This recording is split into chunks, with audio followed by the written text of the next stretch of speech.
అలానే మిసెస్ రావు అమెరికాకు వెళ్ళి ఉద్యోగం చేసుకోవాలనుకునేటువంటి వాళ్ళు, అమెరికాకు వెళ్ళి ఏదో ఒక పని చేసుకుని బతకొచ్చు అనేటువంటి వాళ్ళకి ఇప్పుడు అమెరికా అధ్యక్షుడు ట్రంప్ మరొక బాంబు పేల్చాడు.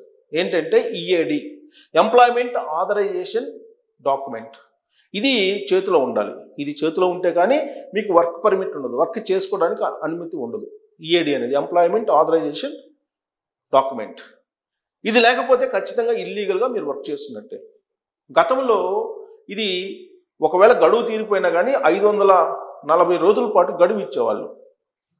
ఆ గడువు లోపల వీళ్ళు మళ్ళీ ఈఏడిని తీసుకోవచ్చు. కానీ ఇప్పుడు దాన్ని మార్చేసి ఇప్పుడు హోమ్ల్యాండ్ సెక్యూరిటీ ఏం చెప్తుందనంటే మీకు ఈఏడి గడువు ముగియటానికి 180 రోజుల ముందే మీరు రెన్యువల్కి అప్లై చేసుకోవాలి. అప్పుడు దాన్ని పరిశీలించిన తర్వాత వర్క్ పర్మిట్ ఇస్తాము అని చెప్పి చెప్తున్నారు. మరి ఈఏడి నుంచి గ్రీన్ కార్డ్ హోల్డర్స్ని కానీ, H1B కానీ, L1 వీసా ఉన్నటువంటి వాళ్ళు కానీ మినహాయింపు ఇచ్చారు. వాళ్ళకైతే మినహాయింపు ఉంది. కానీ ఎవరికైతే ఈ వీసాలు లేవో వాళ్ళకి మాత్రం వర్క్ పర్మిట్ కోసం కొన్ని నిబంధనలు పెట్టారు. గతంలో బయట 540 రోజుల పాటు గడువు ఇచ్చారు. కానీ ఇప్పుడు ఎలాంటి గడువు ఇవ్వకపోగా వర్క్ పర్మిట్కు డేట్ అయిపోవడానికి ముందే 180 రోజుల ముందే మీరు అప్లై చేసుకోవాలి అని చెప్పారు. చెప్పడంతో పాటు హోమ్ల్యాండ్ సెక్యూరిటీ కానీ లేదా American citizenship and immigration services కానీ ఏం చెప్తున్నాయనంటే ఇప్పుడు దేశ భద్రత దృష్ట్యా, రక్షణ దృష్ట్యా ఖచ్చితంగా దీన్ని రెన్యువల్ చేయించుకోవాలి ఇన్ టైంలో. ఈ వర్క్ పర్మిట్ని రెన్యువల్ చేసుకోవడానికి ముందుగా ఖచ్చితంగా స్క్రూటినీ ఉంటుంది. వాళ్ళ యొక్క నేపథ్యాన్ని, వాళ్ళు ఎంప్లాయ్మెంట్లో ఎలా ఉన్నారు, ఈ మొత్తం స్క్రూటినీ చేసిన తర్వాత మాత్రమే ఈఏడిని మళ్ళీ ఇచ్చే అవకాశం ఉంది, రెన్యువల్ చేసేటువంటి అవకాశం ఉంది. లేదంటే రెన్యువల్ చెయ్యము అని చెప్తున్నారు. ఇదంతా హోమ్ల్యాండ్ సెక్యూరిటీ క్లియర్గా చెప్తుంది. అలాగే US citizenship and immigration service కూడా ఇదే చెప్తుంది. ఎంప్లాయ్మెంట్ ఆథరైజేషన్ డాక్యుమెంట్ లేకుండా మీరు అమెరికాలో ఉండలేరు. అది వర్క్ పర్మిట్. కార్మికులు అనేక మంది అక్కడికి వెళ్ళారు. కొన్ని కోట్ల మంది కార్మికులు అక్కడ ఉన్నారు. ఇల్లీగల్గా ఉన్నటువంటి వాళ్ళు కొన్ని లక్షల మంది ఉన్నారు. 13 లక్షల మంది ఇల్లీగల్గా ఉన్నారని చెప్పి అనాథరైజేషన్గా వస్తున్నటువంటి సమాచారం. ఈ 13 లక్షల మంది ఇల్లీగల్ ఇమ్మిగ్రెంట్స్కి వర్క్ పర్మిట్ కావాలి. ఈ వర్క్ పర్మిట్ కావాలంటే ఖచ్చితంగా వాళ్ళకి అప్లై చేయాలి. వాళ్ళు అప్లై చేస్తే వాళ్ళు పరిశీలిస్తారు, అన్ని రకాలుగా పరిశీలిస్తారు. మీ సోషల్ మీడియా అకౌంట్స్ని చూస్తారు, మీ ఎంప్లాయ్మెంట్ నేపథ్యాన్ని చూస్తారు, మీ జీవన శైలిని చూస్తారు, మీ మానసిక పరిస్థితిని చూస్తారు. ఏ విధంగా అయితే అమెరికా వెళ్ళటానికి మనం అమెరికన్ కాన్సులేట్కి వెళ్ళి ఇంటర్వ్యూని ఫేస్ చేస్తామో అదేవిధంగా వీళ్ళు ఫేస్ చేయాలి. అప్పుడు కానీ వీళ్ళు మళ్ళీ ఈఏడిని రెన్యువల్ చేయరు. సో ఇదొక పెద్ద కష్టతరమైనటువంటి ప్రక్రియ. అందుకే విదేశాల నుంచి వెళ్ళి అమెరికాలో స్థిరపడి వర్క్ పర్మిట్ తోటి పనిచేసినటువంటి వాళ్ళకి కొంత ఇబ్బందికరమైనటువంటి నిర్ణయం ఇది అని చెప్పి చెప్తూ ఉన్నారు. ఇక ఉద్యోగాలను ఏ విధంగా గౌరవంగా ఇంటికి పంపించాలి అనేది అంతర్జాతీయంగా ఐటీ సంస్థలు ఇప్పుడు ప్రయత్నాలు చేస్తూ ఉన్నాయి. దాంట్లో అమెరికాలో ఉండేటువంటి అమెరికా బేస్డ్ కంపెనీలు ముందున్నాయి. ఎందుకనంటే ట్రంప్ అమెరికా అధ్యక్షుడి హోదాలో ఇండియన్స్కి ఉద్యోగాలు ఇవ్వద్దు అని చెప్పేశాడు.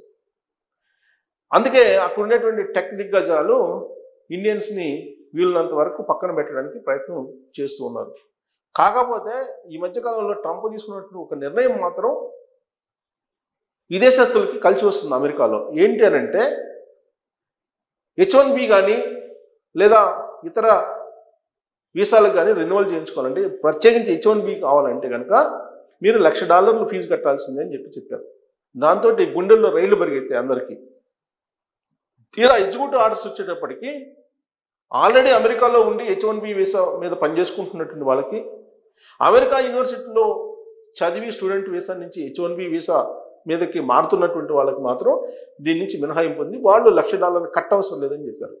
ఎవరైతే విదేశాల నుంచి H1B అప్లై చేస్తారో అమెరికా రావడానికి వాళ్ళకి మాత్రమే $1,00,000 అని చెప్పారు. దాంతో విదేశాల నుంచి అంటే ప్రపంచంలో ఉండే అనేక దేశాల నుంచి అమెరికా వెళ్ళాలి అనుకుంటున్నటువంటి వాళ్ళు దరఖాస్తు చేసుకునేటువంటి వాళ్ళ సంఖ్య తగ్గిపోయింది. దాంతో అక్కడ ఉండేటువంటి వాళ్ళకి ఇప్పుడు డిమాండ్ పెరిగింది. అక్కడ యాక్చువల్గా H1B వీసాలలో ఇండియన్ షేర్ 70% ఉంది, 11% చైనీస్ షేర్ ఉంది. ఉద్యోగాలు పోయినటువంటి వాళ్ళ సంఖ్య కూడా మన వాళ్ళదే ఎక్కువ ఉంది.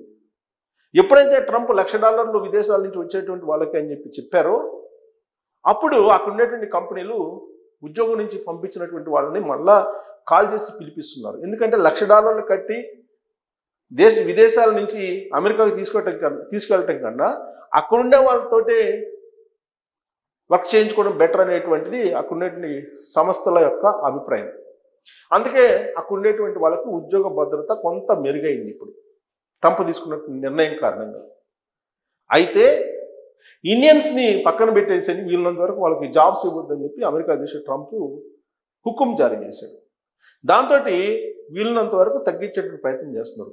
సాధారణంగా ఈ మధ్యకాలంలో ఐటీ దిగ్గజాలుగా ఉన్నటువంటి ఎలన్ మాస్క్ కానీ అలాగే సత్య నాదెళ్ల కానీ వీళ్ళందరూ ఏం చెప్తున్నారు, వీళ్ళందరూ 40 to 60% ఎంప్లాయ్మెంట్ని తగ్గించుకోవాలి. మేము ఆర్టిఫిషియల్ ఇంటెలిజెన్స్ వచ్చింది కాబట్టి, మెషిన్ లెర్నింగ్ వస్తుంది కాబట్టి, అందుబాటులో ఉంది కాబట్టి మేము వీళ్ళంత వరకు ఎంప్లాయీస్ని తగ్గించుకోవాలి అని చెప్పి చెప్తుంది.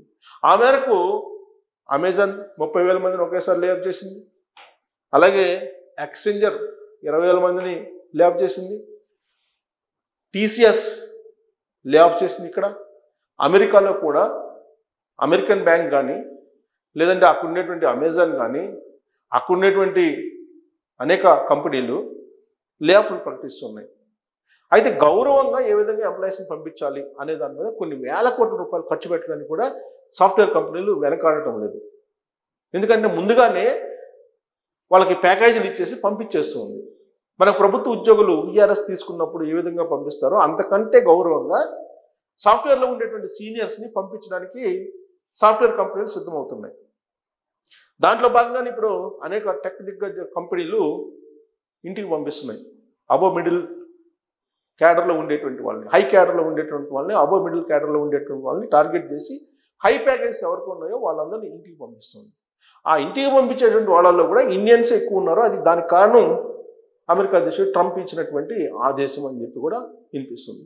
సో ఒకవైపు work employment authorisation document work permit tighten చేస్తూ ఇంకోవైపు ఇండియన్స్ని తీసుకోవద్దు ఎంప్లాయ్మెంట్ అని చెప్తూ ఇవన్నీ కూడా ట్రంప్ ఇండియన్స్ని బేస్ చేసుకొని చేస్తున్న చర్యలుగా కనిపిస్తూ ఉన్నాయి.